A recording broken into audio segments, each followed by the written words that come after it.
Assalamualaikum warahmatullahi wabarakatuh. Alhamdulillah salatan wassalaman ala Rasulillah wa ala alihi wa ashabihi wa man wala. Wala haula wala quwata illa billahil aliyyil azim. Kita sudah buka tadi ya. Dalam kesempatan sore hari ini saya ingin kita mulai mereview kuliah kita selama 1 semester. Kelompok ini kan kelas ini sudah habis ya presentasinya.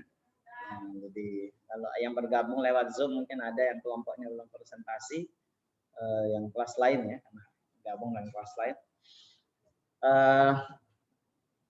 Maka saya ingin menyampaikan dari bab yang terakhir yang didiskusikan. Bab apa itu? Nikah. Bab nikah. Ya, nanti hajinya. Nikah dulu baru haji ya. Ya, mau praktek. Baik, dalam pertemuan yang lalu saya lihat ada beberapa pertanyaan terkait pernikahan sampai ada cambuk-cambukan di sini jawabannya. Ya, betul ya. Saya ingin berangkat dari sini dulu sebelum nanti saya sampaikan penjelasan tentang nikah secara umum. Ada spidol tolong? Kalau ada spidol dan ini minta tolong digeser anunya papannya ke sini. Cari kalau enggak ada dicari di ruangan.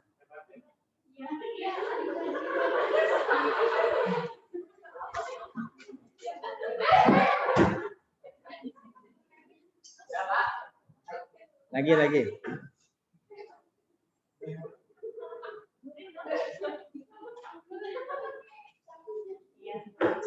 Ya.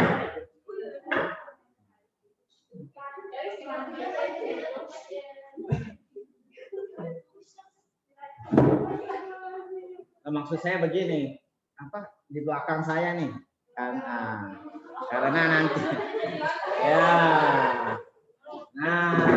iya pintar, sudah.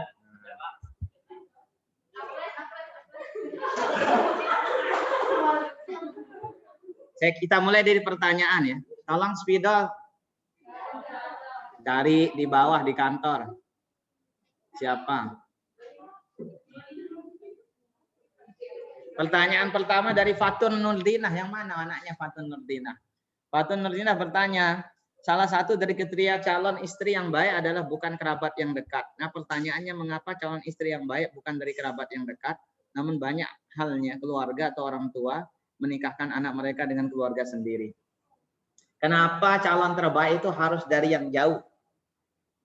Kata Nabi SAW, taba'adu bil bitazwid. Hendaknya kamu berjauh-jauhan ketika menikah. Maksudnya cari calon yang tidak dekat. Jadi jangan nikahnya itu bapaknya nikah sama sepupu, kemudian dia lagi nanti nikah sama sepupunya lagi. Ini kerabat semua. Dulu kakeknya juga nikah sama sepupu. Ini enggak putus-putus, sepupu seperti ini. Bahkan ada beberapa riwayat yang meskipun dikritik oleh para ulama yang memberikan larangan nikah dengan sepupu dekat secara terus-menerus dari tiap tingkatan keluarga itu selalu begitu caranya. Nah, ini bisa membawa kerusakan genetik nanti bagi keluarga itu. Kalau dia berturut-turut, tapi kalau tumben sekali boleh. Secara umum dia mubah, boleh saja. Tetapi kalau dibuat berturut-turut, ini dimakruhkan oleh sebagian ulama. Karena posisi kerabat, kalau posisi kerabatnya kerabat dekat ya, seperti si A dan si B bersemeton, berkeluarga, bersaudara. A dan B bersaudara kandung. Lalu masing-masing punya anak. Anaknya dinikahkan. Berarti sepupu satu, dekat sekali jaraknya. Besok yang tadi anak daripada AB yang menikah tadi punya anak lagi kan? Saudaranya. Saudara daripada si A, si B dengan anak-anaknya. Makanya saya minta spidol. Nggak bisa saya gambarkan kayak begini nih. Nanti kemudian dia melahirkan anak-anaknya si A, si B yang sudah punya anak, cucu. Si A, si B dari golongan pertama nikah lagi dengan cucunya si A, si B dari pasangan berikutnya yang sama-sama sepupu satu juga. Terus berkelanjutan, nikah sampai ke bawah. Nah, ini yang kemudian sebagian ulama hukumnya makruh. Sebab ada larangan khusus dari Nabi Shallallahu Alaihi Wasallam. Jadi kerabat yang dimaksud di sini, yang dimaksud adalah kerabat dekat yang masih mahram ya. Kalau kerabat dekat yang bukan mahram, seperti sepupu, itu bukan mahram sepupu tuh. Main dengan sepupu, berkawan dengan sepupu tuh jangan kebablasan ya. Kadang ada orang yang sama sepupu karena merasa keluarga, itu biasa aja saling colek, saling peluk, kemudian jalan bareng kemana-mana. Itu bukan mahram, sepupu bukan mahram. Kemudian yang kedua apa lagi kerabat? Kerabat yang bukan mahram. Istri daripada paman atau suami daripada bibi. Kamu punya paman kandung, bibi kandung. Yang kandung nih, yang asli saudara daripada orang tua kita. Dia menikah dengan orang lain. Maka paman dari hasil pernikahan bibimu, bibi kandung itu, bukan mahrammu. Begitu juga bibi dari hasil pernikahan pamanmu dengan gadis lain yang di luar garis keluarga itu juga bukan mahram. Sehingga meskipun dia kerabat, keluarga dekat, tetapi bukan mahram. Nah, yang haram yang seperti ini, kenapa kok disyariatkan kita berjauh-jauhan di dalam mencari pasangan? Ada beberapa alasan yang diajukan oleh para ulama. Alasan pertama, menghindari adanya syubhat dalam pernikahan. Mana yang dimaksud dengan syubhat itu? Boleh jadi kalau dia terlalu dekat, ternyata dulu pernah disusui oleh ibunya. Sementara saudara susuan itu hukumnya haram menikah, dia mahram. Saudara susuan itu mahram. Dulu di zaman saya masih kecil tuh biasa kalau tetangga menyusui anak tetangganya. Seseorang menyusui anak tetangganya. Sama-sama punya anak kecil, sama-sama teman nongkrong. Itu anaknya nangis jadi asal jadi diberikan ASI dari tetangga tanpa diketahui. Nah, secara langsung ketika disusui oleh ibu susuannya, maka anak perempuan dari ibu susuan, begitu juga anak laki-laki dari ibu susuan, itu menjadi saudarakan, sama hukumnya dengan saudara. Artinya mahram yang haram untuk dinikahi. Nah, untuk menghindari subhat, keraguan-raguan seperti ini dianjurkan kita taba'adu. Jauh-jauh kalau menikah. Karena tidak mungkin kamu orang Sasak disusui sama orang Bima sana kan. Nah, jadi supaya jauh menghindari subhat. Bahkan para ulama dalam berbagai kitab usul ya, contoh misalkan yang sederhana itu Mabadi Alawiyah, di sana diberikan contoh. Kalau ada dalam satu RT seorang perempuan yang kita ragu-ragu perempuan yang mana ya? Yang mana kita ragu-ragu. Tapi kita yakin betul di antara satu RT ini ada saudara susuan saya atau ada mahram saya. Satu RT ini. Cuma yang mana dia belum bisa terlacak. Maka para ulama Syafi'iyah memberikan langkah sadud darai, berhati-hati supaya tidak jatuh dalam hal yang haram. Diharamkanlah seluruh perempuan satu RT itu untuk dia nikahi.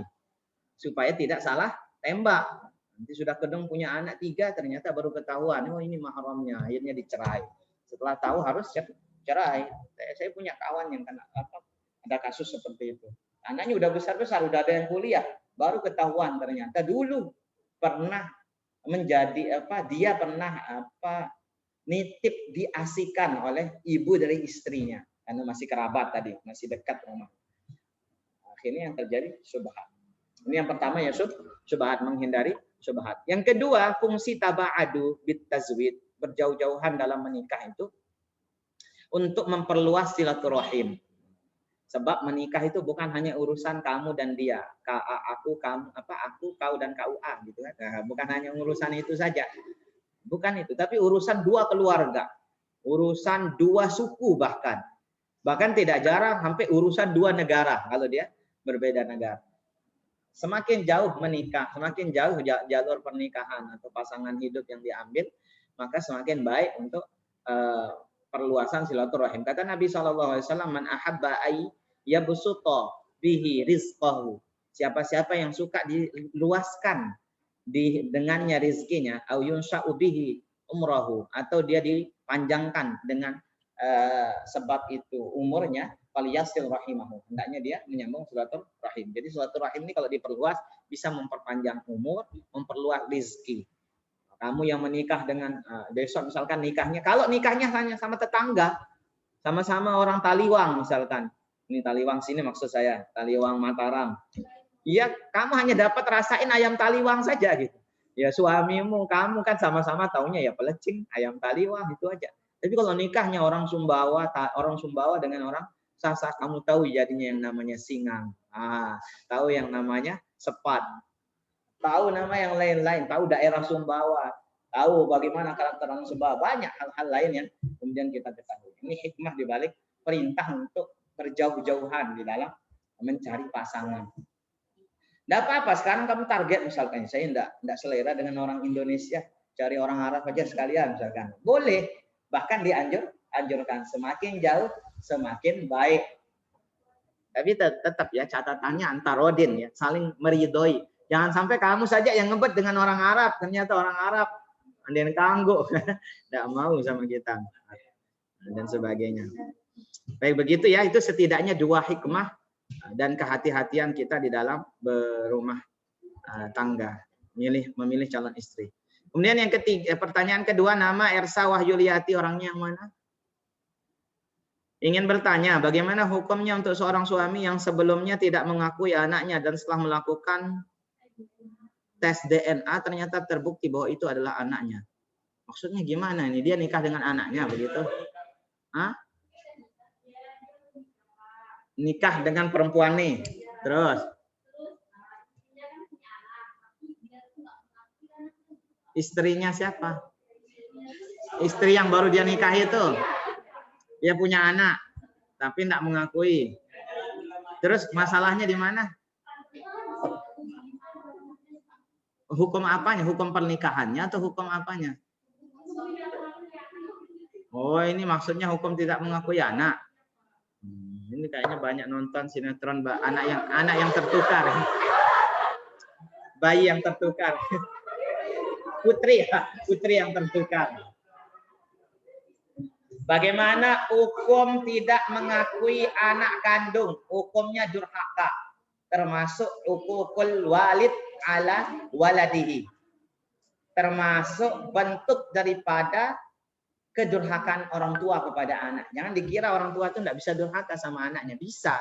Kata Umar bin Khattab radhiyallahu anhu, setidaknya dia melanggar 3 hal, maka dia sudah durhaka kepada anaknya. Apa itu? Pertama, dia ayyangtiya ummahu. Hendaknya dia menyayangi ibu dari anak-anaknya. Jadi misalkan dia punya anak nih. Seorang laki-laki punya anak. Tentu yang melahirkan anak ini adalah istrinya. Baik itu mantan istri atau sekarang istrinya. Cara dia supaya berbakti kepada anaknya, yang pertama adalah dia kasih sayangi ibu daripada anak-anak itu. Baik dia sudah cerai maupun dia masih bersama. Apalagi kalau masih dalam atap yang sama, masih dalam ikatan pernikahan. Ini tidak boleh semarah-marahnya seorang ayah kepada anak, tidak boleh dia lampiaskan kepada istri. Begitu juga sehendak sukanya, sebesar apapun kebenciannya kepada istrinya, tidak boleh kemudian dia lampiaskan, apalagi di hadapan anak-anaknya. Jadi kalau anaknya kemudian merasa ibunya dizolimi, disakiti oleh ayahnya, maka ini termasuk kedurhakaan seorang ayah kepada anak. Begitu juga sebaliknya, kalau ibu menunjukkan sikap tidak hormat kepada bapaknya, meremehkan bapaknya, sampai kemudian terjadi cekcok dalam rumah tangga, tidak bagus, tidak harmonis, maka juga termasuk kedurhakaan orang tua kepada anak. Singkatnya, lingkungan keluarga yang tidak harmonis karena percekcokan orang tua lalu berefek negatif kepada anak adalah bagian daripada kedurhakaan orang tua kepada anak. Anaknya kemudian jadi liar karena merasa tidak diperdulikan, larinya kemana-mana, ke narkoba, pacarannya kemudian bebas karena merasa dari orang lain dia dapat kasih sayang. Jadi orang-orang yang pacarannya kajuman, pelukannya sampai dia kayak mau terbang kemana orang itu. Kemudian motornya segala sengaja dipilih yang licin. Sudah licin gini joknya kan turun begitu.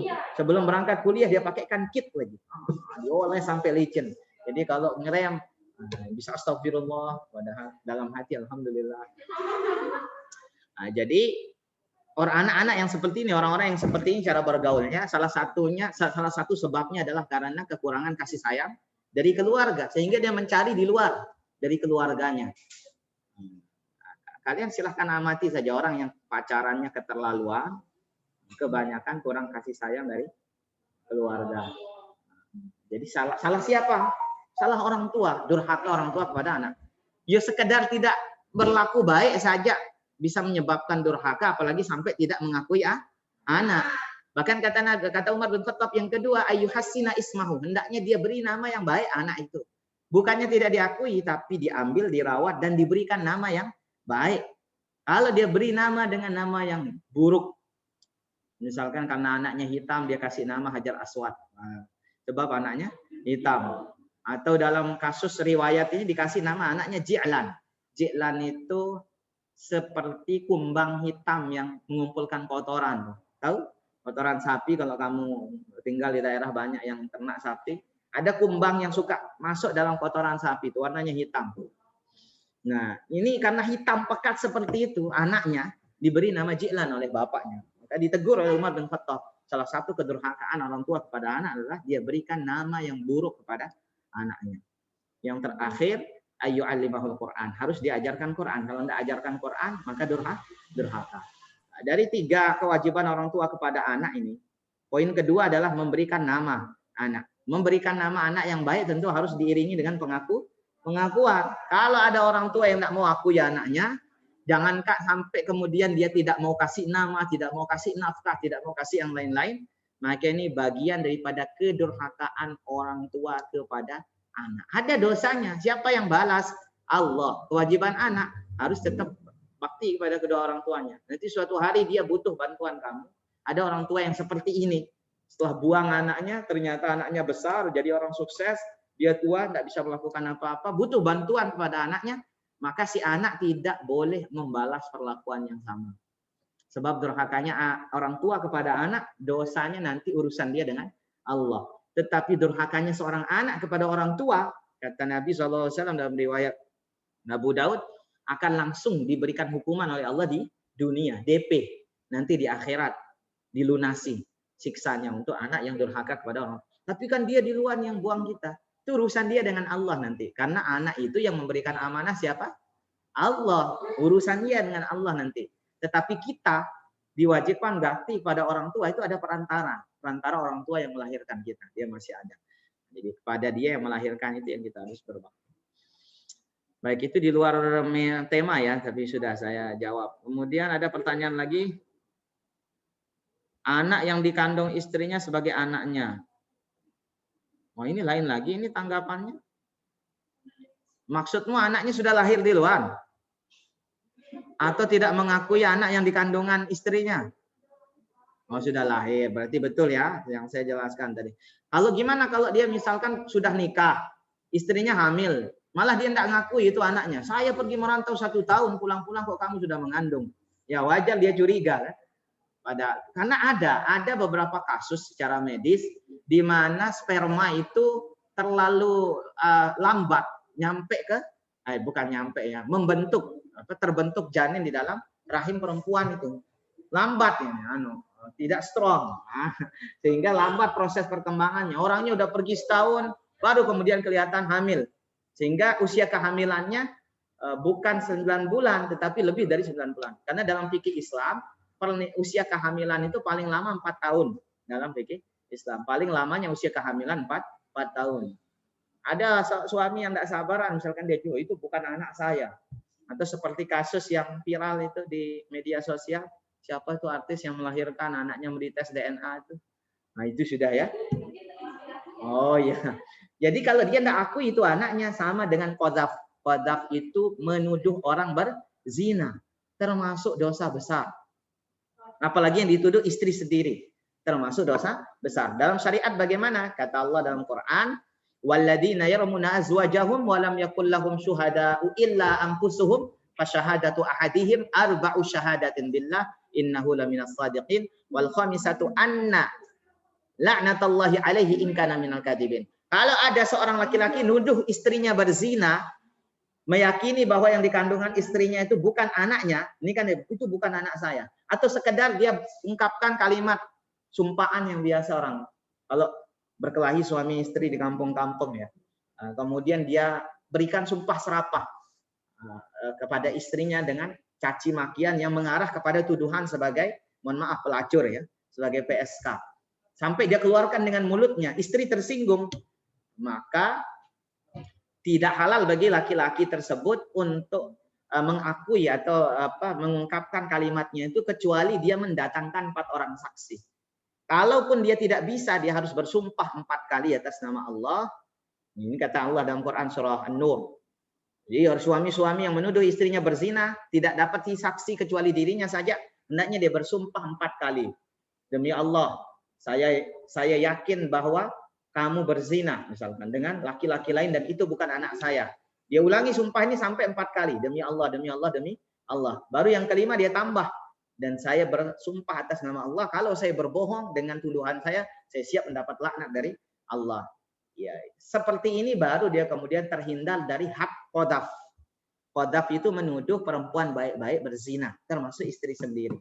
Kalau tidak mampu melakukan, mendatangkan 4 orang saksi atau bersumpah 4 kali plus 1 dengan sumpah laknat pada dirinya sendiri, tidak mampu dia lakukan, maka bagi si suami atau laki-laki yang menuduh perempuan baik-baik itu berzina, hendaknya dihukum dia oleh syariat dengan hukum cambuk sebanyak 80 kali. Walladzina yarmunal muhsanati tsumma lam ya'tu bi arba'ati syuhada fajriduhum 80 jaldah, kata Allah dalam Quran surah An-Nur. Dan orang-orang yang menuduh perempuan baik-baik, bagaimana perempuan baik-baik itu? Salatnya dia jaga. Dia selalu jaga kehormatan keluarganya, suaminya. Begitu juga dia tidak pernah ada track record berkhianat, selingkuh, tidak ada. Baik ketika dia sudah menikah maupun sebelum menikah. Kalau sebelum menikah sudah ada track record selingkuh, wah ini saya nggak yakin istri saya ini baik Ustaz. Kenapa? Dulu sebelum nikah dengan saya mantannya itu 200 atau mantannya itu sampai 20. Saya lihat itu foto-foto di dompetnya. Ada yang suka ganti-ganti sini. Jadi kalau ada kamu temukan perempuan yang suka gonta-ganti, ini menyelisihi sunnatullah. Tidak lazim perempuan seperti ini, tidak aman untuk dijadikan istri. Karena biasanya orang yang suka selingkuh akan terbawa sampai dengan sudah menikah, kalau tidak karena hidayah dari Allah. Karena selingkuh itu bagian daripada godaan syaitan. Dan prestasi terbesar daripada syaitan di dunianya itu membuat pecah rumah tangga kaum muslimin. Jadi dalam hadis yang sahih, syaitan itu ada hari musyawarahnya. Kemudian nanti ditanya syaitan yang ini sudah berhasil ngapain. Oh semua bangga dengan dosanya masing-masing. Tapi kemudian ada satu setan yang mengatakan, saya berhasil memecahkan rumah tangga si fulan, seorang muslim dan muslimah. Setannya akan dipuji oleh rajanya. Dan kata, oh ini baru prestasi ini. Sini kamu duduk di sebelah saya. Nah, makanya hati-hati, pecahnya rumah tangga bagian daripada godaan syaitan yang besar. Dan mereka akan bekerja keras untuk memecahkan rumah tangga seorang muslim. Jadi tidak boleh berdasarkan curiga. Oleh karenanya yang hanya kan bisa duduk dengan lisan, tanpa saksi, tanpa sumpah, akan dikenakan cambuk 80 kali. Jadi begitu. Ini bagi orang yang menuduh istrinya berzina atau tidak mengakui anak yang dikandung istrinya sebagai anak dia. Kemudian ini belum masuk kepada hukum nikahnya ya. Nah, itu sudah habis ya. Pertanyaannya sekitar itu aja kemarin ya. Ada lagi pertanyaan yang belum terjawab. Saya lihat dulu, saya lihat. Boleh, silakan.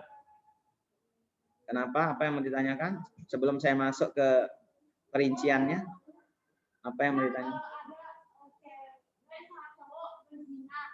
Terus anak saya ini tuh, ya karena di luar nikah terus anak ini dosanya ditanggung oleh ibunya atau bapaknya? Anak ada seorang sepasang perempuan dan laki-laki berzina, hamil di luar nikah. Kemudian dinikahkan, gitu. Dinikahkan setelah betian, setelah mengandung, bunting, kecelakaan, tak pakai helm. Kemudian setelah menikah melahirkan, ternyata yang lahir anak perempuan, misalkan ya, yang lahir anak perempuan. Anak perempuan menikah harus pakai wali, tetapi jikalau dia adalah hasil daripada hubungan yang tidak sah, gelap dari orang tua. Begini, yang namanya bikrun atau perawan dalam syariat Islam itu bukan secara medis ya, pengertiannya bukan seperti secara medis, belum pernah berhubungan suami istri kalau secara medis.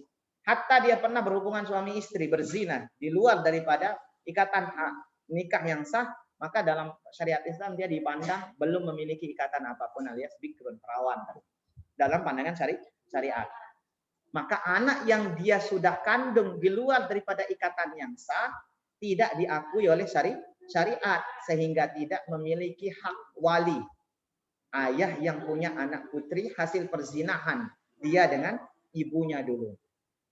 Gimana kalau mau nikah? Walinya dikembalikan kepada hakim atau negara. Makanya dosa zina itu serapat apapun dia ditutup satu saat. Kalau tidak taubatnya sungguh-sungguh, apalagi sampai membuahkan hasil dari maksiatnya, pasti akan terbongkar. Kalau dia maksa misalkan karena malu mengakui dulu, dia harus ngaku di depan KUA itu. Saya mohon maaf, saya tidak bisa jadi wali. Ya, kalaupun dia, karena dia tidak bisa mewakilkan ya, tidak bisa menjadi wali dan tidak boleh mewakilkan perwaliannya karena tidak punya hak wali. Tidak boleh dia katakan, udah KUA aja dah yang nikahin, saya serahkan perwaliannya.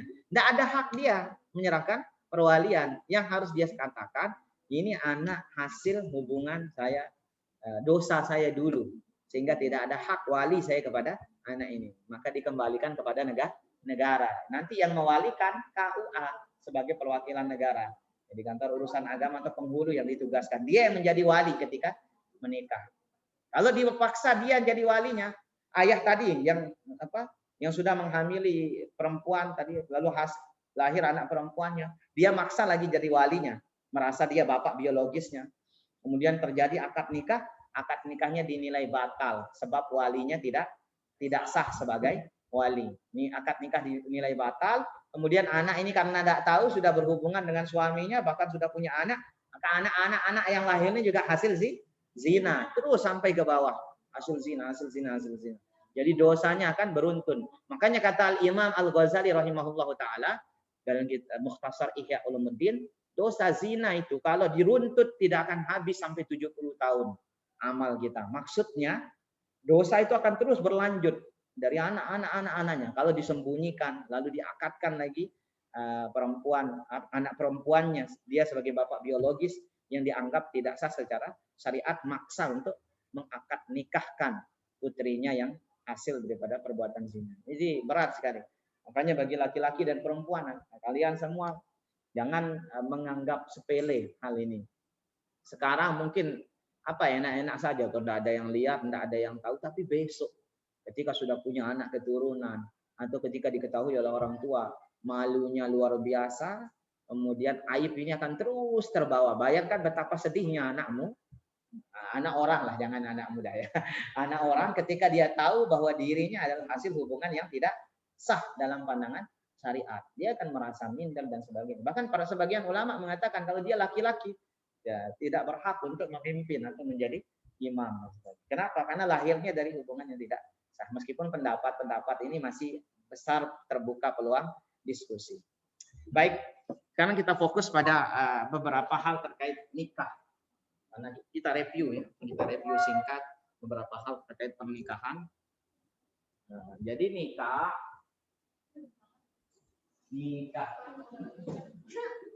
apa nih?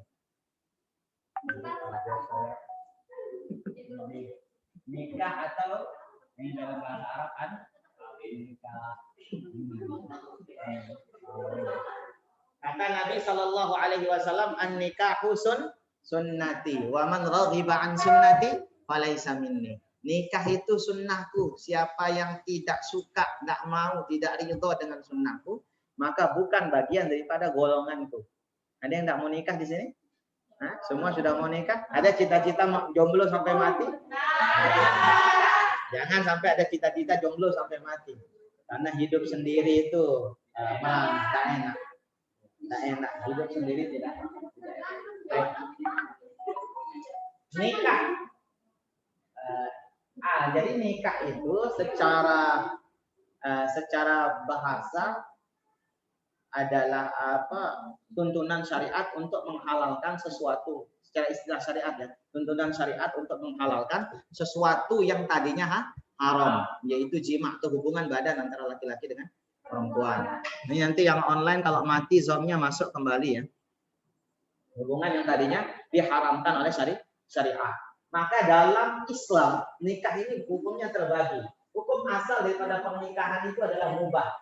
Hukum asal pernikahan adalah mubah. Mubah.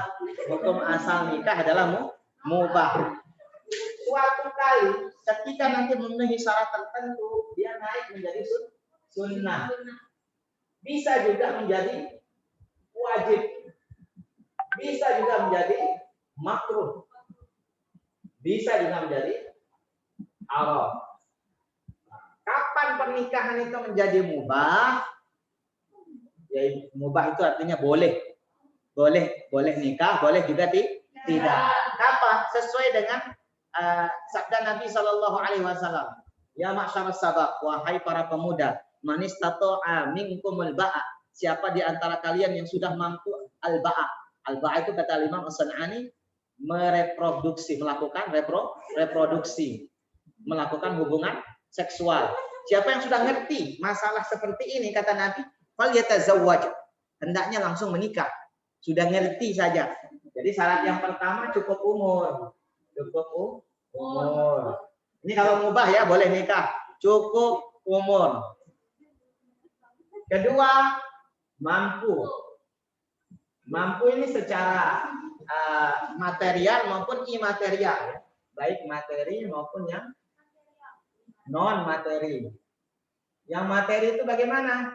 Mampu membiayai hidup pasangannya, mampu menyediakan sandang, pangan, papan. Yang imateri gimana? Jiwanya, hatinya itu sudah siap untuk menerima orang lain hidup bersanding. Karena menikah itu tidak seindah drama Korea. Betul, serius ini. Kadang kala kalau nonton Korea kan, enak ya begini.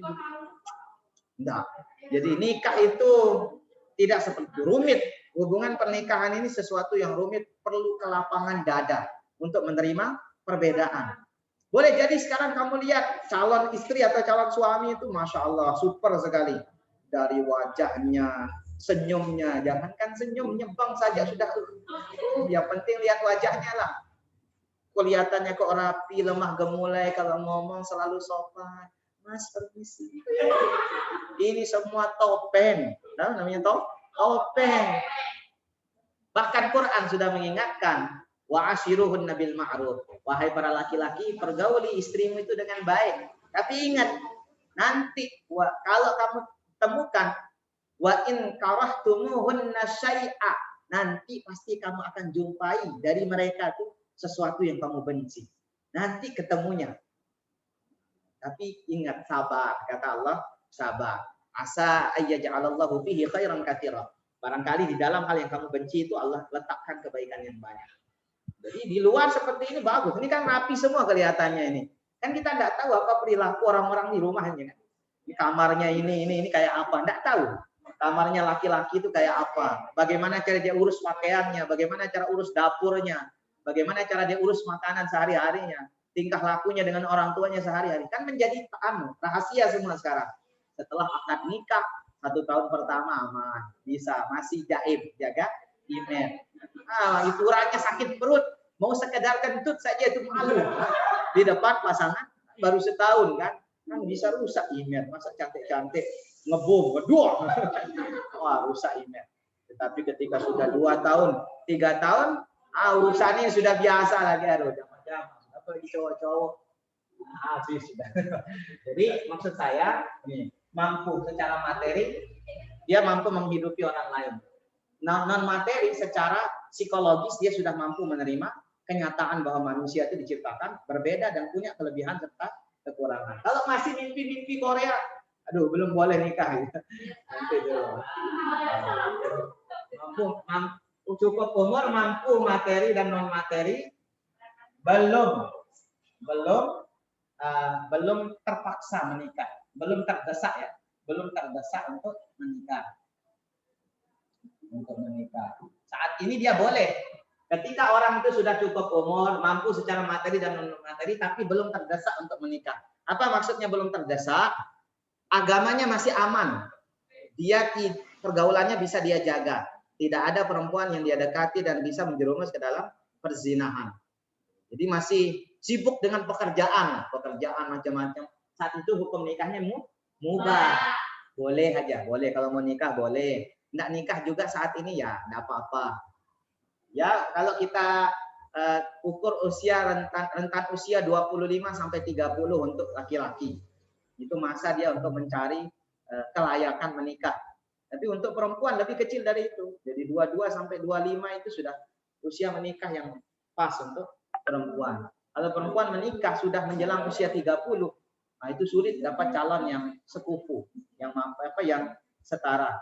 Kecuali dalam kasus-kasus tertentu ya. Sulit juga ngurus anak nanti. Kalau sudah tua kan yang tahu untuk anak. Sunnah. Kapan pernikahan itu menjadi sunnah? Cukup umur, mampu baik materi maupun non materi, termasuk di dalamnya tentang fikih nikah, aturan pernikahan dia ngerti dan dia paham. Kemudian sunnah sudah sangat ingin menikah. Sudah sangat ingin menikah dia. Sudah sangat ingin menikah dan mampu menjaga muro'ah, menjaga izzah muslimin. Apa izzah itu? Kemuliaan dia sebagai orang Islam. Melek nikah, pingin sekali nikah, tetapi tidak sampai dia berani melanggar batasan syariat. Izzahnya, kemuliaan dia sebagai seorang perempuan maupun laki-laki masih bisa dia jaga. Maka di saat seperti ini hukumnya sunnah, sangat dianjurkan dia segera menikah. Dan di antara salah satu faktor yang menyebabkan harus dianjurkan segera menikah untuk perempuan, ketika sudah datang laki-laki yang soleh, yang bagus melamar dia, maka harus segera. Sementara dia sudah cukup umur, sudah mampu untuk menikah. Kemudian kapan saatnya wajib menikah? Usia sudah cukup, mampu untuk reproduksi, bahkan pikirannya sudah ke sana terus, kambing didandani saja dia nafsu. Ini orang yang sudah hampir-hampir wajib menikah. Besar peluang maksiat.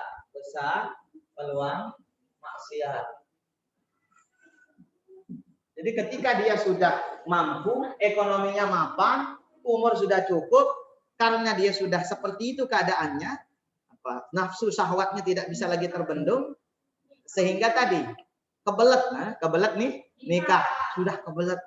Wah, pokoknya saya yang penting Nina. Siapapun boleh, yang penting cewek. Sama yang cewek juga siapapun dah ada apa-apa, yang penting cowok. Sudah sampai sana anunya. Apa keadaan giroh atau semangatnya untuk menikah. Khawatir terjerumus dalam perzinahan dan orangnya tidak bisa menjaga diri. Maka saat itu wajib dia untuk menikah. Tidak boleh dia berlama-lama sengaja menunda-nunda atau malah pilih jalan lain untuk melampiaskan nafsu syahwat. Kemudian makruh. Kapan dia menjadi makruh? Perhatikan. Umur cukup, ekonomi atau kemampuan materi belum layak, belum mencukupi, dan sangat ingin nikah. Makruh saat ini, dia sudah cukup umur untuk menikah, ekonomi belum mapan, jangankan untuk urus orang, mandi, urusan pekerjaannya, rumahnya, kesehariannya aja belum beres, makannya, minumnya, kemana-mana belum beres, urusan yang ini belum beres, tetapi sangat ingin untuk menikah. Besar peluang dia untuk menelantarkan anak istrinya. Nah, di saat itu hukumnya makruh. Jadi bukan berarti harus kaya ya, asal ada pendapatan yang cukup untuk makan meskipun ukurannya sepiring berdua. Nah, ini sudah boleh. Bukan harus kaya punya segalanya. Nah, yang penting sudah bisa pakai menyambung hidup. Kemudian yang ketiga, yang terakhir, kelima, kapan nikah itu menjadi haram? Cukup umur, mampu, namun niat yang buruk untuk menikah. Ini yang membuat pernikahan